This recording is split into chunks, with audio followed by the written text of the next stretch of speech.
Stealing is bad. It's wrong. You shouldn't do it. Don't do it. I don't support it. I don't condone it. I don't promote it. Now let me tell you about some things I'm stealing.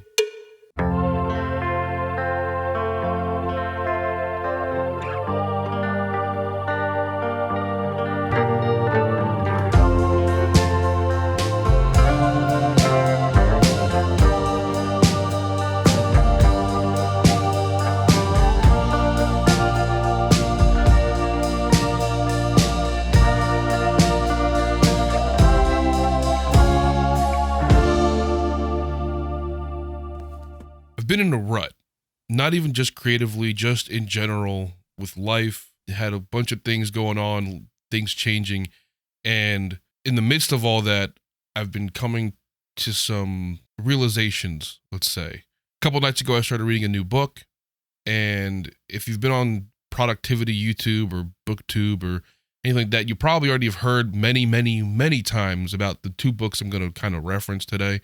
But it kind of made something in my head click. And when that piece clicked, another piece from another book clicked. So it's just been kind of a cascade of realizations and epiphanies that I wanted to share really quick.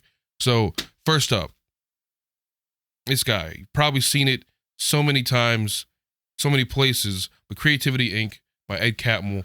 Both of the books I'm going to talk about, and including Creativity Inc., I heard of through Colin and Samir. I listened to their podcast and creator support and everything. Great channel, great content, love it. And I'm not even going to front. I'm only on the second chapter of this book, maybe like 20. I'm only like 20 pages in.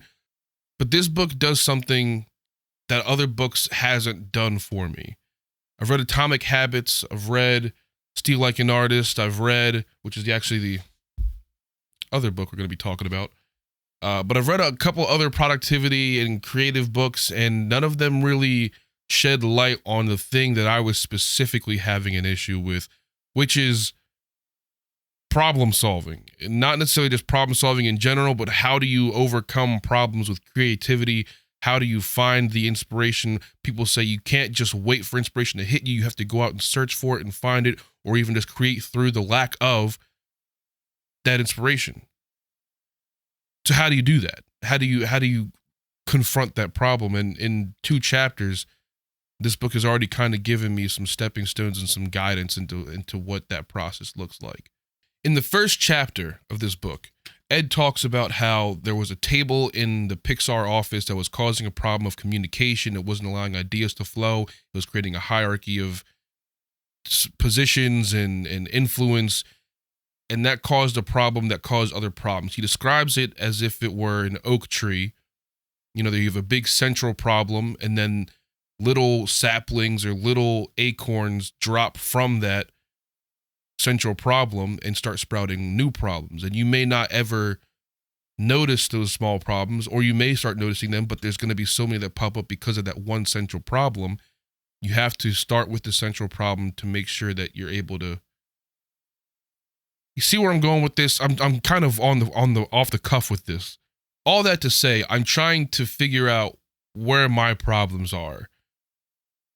As far as this is concerned, for this video, creatively speaking, as you could probably tell from the channel, I haven't been making videos. I made one video months ago, talked about how I figured out what I wanted to make, and I was going to really lean into that and be creatively free, not be swayed and not compare myself to other people and yeah, go me. And I just didn't make anything. So it was kind of a mute point, a mute video to like, hey, I know what I'm going to do. And then I didn't do anything. One of the problems I realized I have is I try too hard to think cinematically. I try very hard to frame almost every shot, including the ones like this, where I'm going to be sitting in front of a camera and talking for maybe 10 minutes. I try to figure out how to make it seem like the pivotal crazy dramatic scene with the lighting and the shading and the color grading. It doesn't matter. What matters is the content of the actual video, but I get so caught up in how to make it look like Scorsese composed the shot or directed it that it just never ends up becoming an actual video. It just stays in my head as a concept that wasn't quite good enough to bring an idea to life. Another one of the issues that I've realized I have thinking from that central problem of making everything cinematic, one of the saplings of the acorns that dropped off of that problematic tree, is the fact that I don't do well with scripts. I've tried so hard, I've tried so many times to write out a script for a 10 to 15 minute video so I can cover all the information I want to cover and don't miss any points and make sure everything sounds professional and sounds good and has high quality writing. And then I go to actually repeat it. It's not how I talk. I write completely different than I talk, which I think a lot of people do. It's not that I write smarter or any different. It's just about, it just doesn't sound as natural and it doesn't come out as natural. It comes out too robotic, too polished, if you will. And I don't like how it makes me feel when I'm trying to repeat it back. And it's more focused on hitting the beats as opposed to making sure what I'm saying is what I want to say and relates to the person who's watching the video. What I've realized through this trial and error is that I need to be able to just talk off the top of my head, know what I'm going to be talking about, have a passion for what I'm going to be talking about, and then just relay that and let the passion and the knowledge that I have pass on through the camera to whoever is viewing it. Does that mean I'm going to mess up? Does that mean I'm going to stutter and mispronounce words and take long pauses, use a lot of ums and uhs and whatever else? Yes, 100% I am. But that is part of what I need to do. If I were to just recite a script for 10 minutes and have no uhs or ums, but I sound like a robot, I wouldn't be happy with what I was making. And at the end of the day, that's what I want to get to the point of, is be happy and enjoy the process of what I'm doing and what I'm making. All that to say, I still want to make things that look cinematic and look kind of like a movie and have that feel of not just a talking head for 10 minutes of a video. I want to have that, I don't even know, that kind of extra bit of creative feel to it. I can't put it into words what I'm looking for, but there's something else besides just someone talking to a screen that I want to incorporate into my videos. So how does any of this relate to stealing? Well, like I said, Steal Like an Artist. Great book. I read this in a day. Quick, easy, insightful read. I don't think I really understood any of it. Not like understood as in like didn't comprehend, but just none of it really stuck with me. It was one of those where you can kind of quickly flip through, not a ton of words, lots of pictures, lots of diagrams, and you understand what Austin Kleon is trying to say and the points he's trying to get across. But it's almost like how your parents might tell you that you need to make your bed in the morning every day. You never do. But then one day you see your friend at college making their bed in the morning and you're like, oh, why are you doing that? And like, oh, it helps me get ready in the morning and helps me realize that the day is starting and I'm not supposed to get back into bed. And you're like, huh, that's a good idea. I think I'm going to do that. And you do it once. You're like, wow, it's changed my life. I can't believe I haven't done this all my life. Thanks, friend, for suggesting this idea to me. Meanwhile, your parents in the background, like, I've been telling you that for years. Why didn't you? How come? Sometimes you need to hear something from a different source in order for it to make sense for you. In order for it to click, it's not necessarily the message that's not clicking, it's just the delivery. And I think while this book has an amazing delivery method, it didn't tackle the issue of problem solving in the way that I needed in order for me to grasp everything else and all the other great information that was coming from this book. So as far as stealing, and one of the great parts about this book falling apart and everything just being, like, you see this, it's a mess. But one of the advantages of that is that I can do this. This is one of the points that I want to talk about. Nothing is original. Nothing is original. There's nothing new under the sun. What does that mean? I've heard it 1,000 times. I know my dad, if he sees this video, is probably thinking, I know I've told you that so many times. And he has, and I heard him and understood it. And then I read this and I heard it, and I read it, or not heard it. I read it and I understood it. And neither of those sources helped it to kind of click in my head. Even just the title of Steal Like an Artist did not click in my head. I understood the artists take ideas and they make it their own in a way, and they use that to fuel their own creativity. But it just didn't click because for some reason I was stuck on how to make things cinematic. How do I make things cinematic? I'd watch all these different creators, all these different movies, and I'd see how they're making cinematic things happen. But I wasn't understanding that I don't need to make things cinematic. Like they do, at least. I can do it in my own way. All right, so here's where the stealing part comes in. There's a couple influences that I have, and I want to talk about them because they each bring a different piece to the puzzle that I think is going to ultimately help me realize what my path to creativity and filmmaking will be. I've got notes on the side here, so bear with me.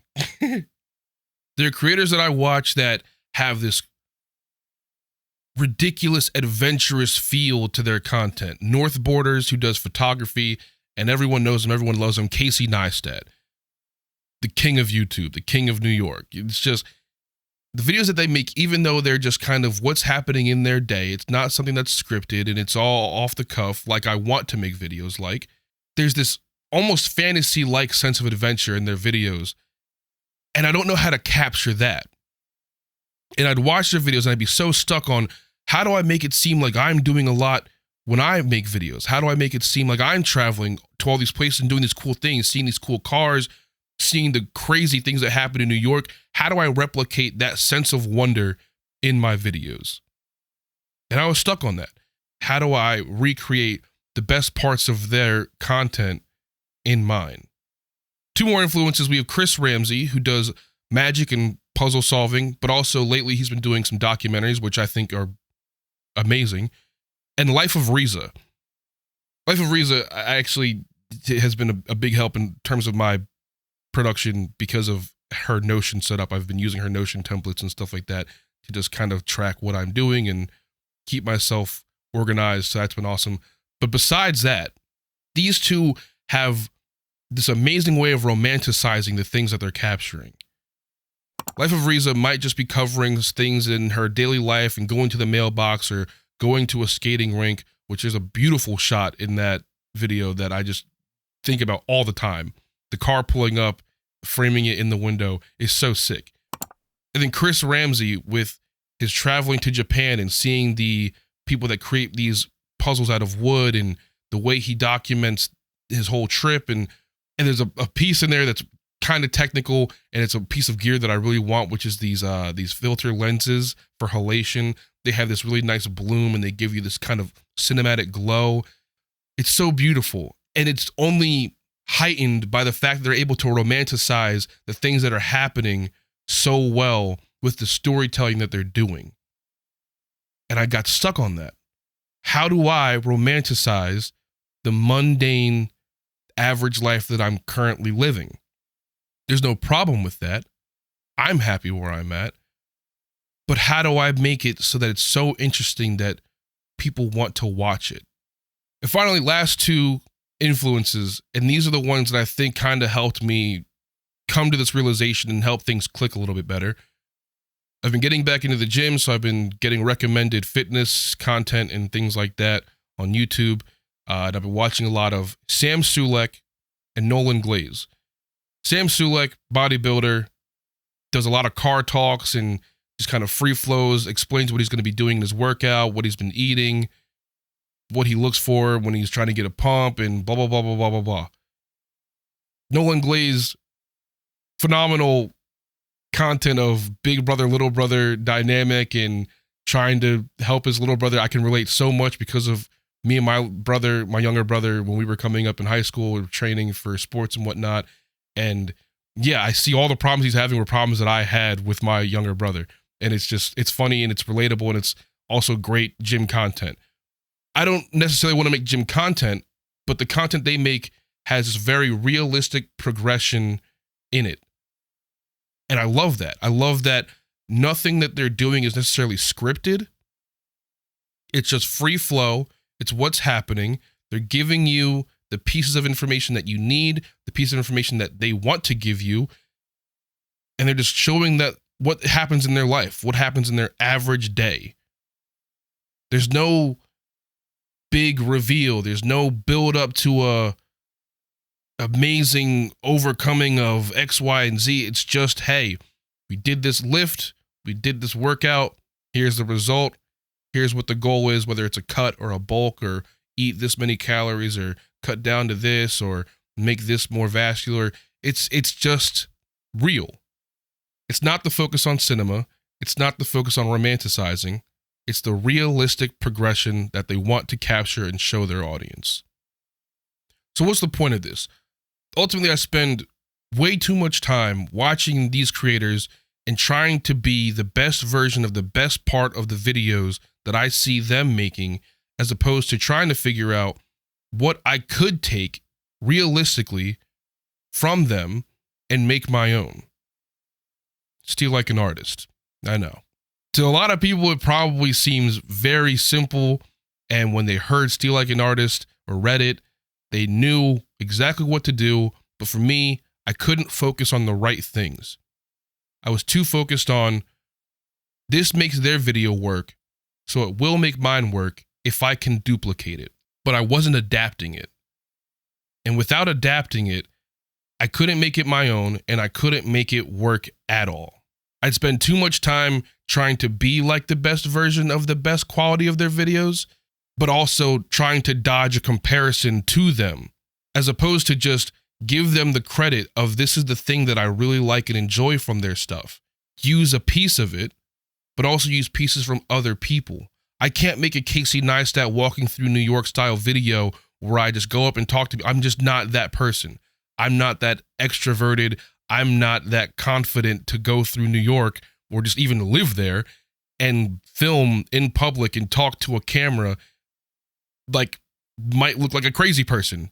I don't have the same gear as Reza and Ramsey or North Borders to make this amazing, crisp cinematic content with the bloom and halation and make everything super nice. And I don't have that.